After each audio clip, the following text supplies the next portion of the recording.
In 2016, a Facebook executive warned the company as they were beginning their Project P, as they call it, P for propaganda.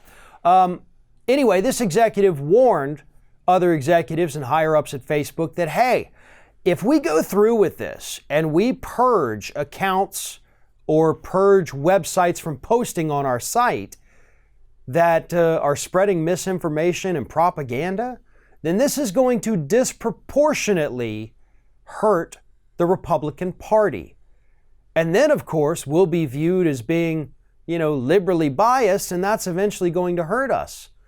So after receiving this information, they decided, you know what, you're right. Let's not do it because we don't want to make the Republicans angry. And to this day, they've purged a couple of pages, they've said, because they were just some of the most egregious ones out there, but they have identified plenty of others, and they're just going to let them stay. And they did find that, yes, the majority of them were conservative. And most of those conservative sites spreading misinformation are actually coming from overseas. This propaganda that Facebook said we're going to allow because if we don't, it's going to hurt Republicans is coming from overseas sources, funding this, creating this, using Facebook to spread it to moronic Republicans all over the platform because they know they're the ones most likely to eat it up and believe anything they say. This isn't necessarily just an indictment of Facebook. This is an indictment of members of the Republican Party.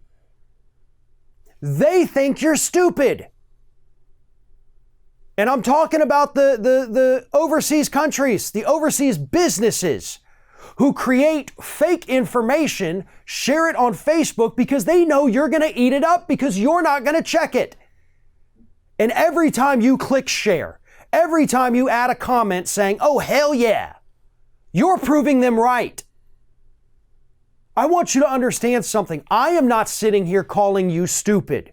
I am telling you that they think you are and that you may be proving them right.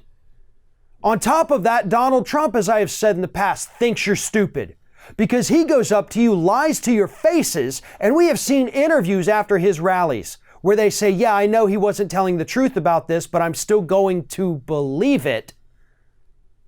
And it's because he thinks you're stupid. Why do you people keep proving him right? Why are you people continuing to prove these overseas propagandists correct? You know better, but you're so damn tribal that you refuse to see anything outside of those conservative lines. You know for a fact that if you have access to Facebook, then you have access to damn near the entire wealth of human knowledge because you're on the internet, folks. You can fact check, you can look things up, you can read encyclopedias online and learn the truth. But you refuse to do it because it doesn't fit into your pre-formed beliefs. And that is why this propaganda is effective. That is why Facebook refuses to do anything about it. Because they know that for the most part, liberals are a little bit better than that. That we don't just blindly believe everything we see on the Facebook. Conservatives, on the other hand, Facebook executives know, the propagandists overseas know, and Donald Trump knows that if we put it on Facebook, conservatives are absolutely going to believe it without asking any questions. And again, folks, it's because they, Facebook, the overseas creators of propaganda, and Donald Trump, all think you're stupid. You can prove them wrong, but that's up to you.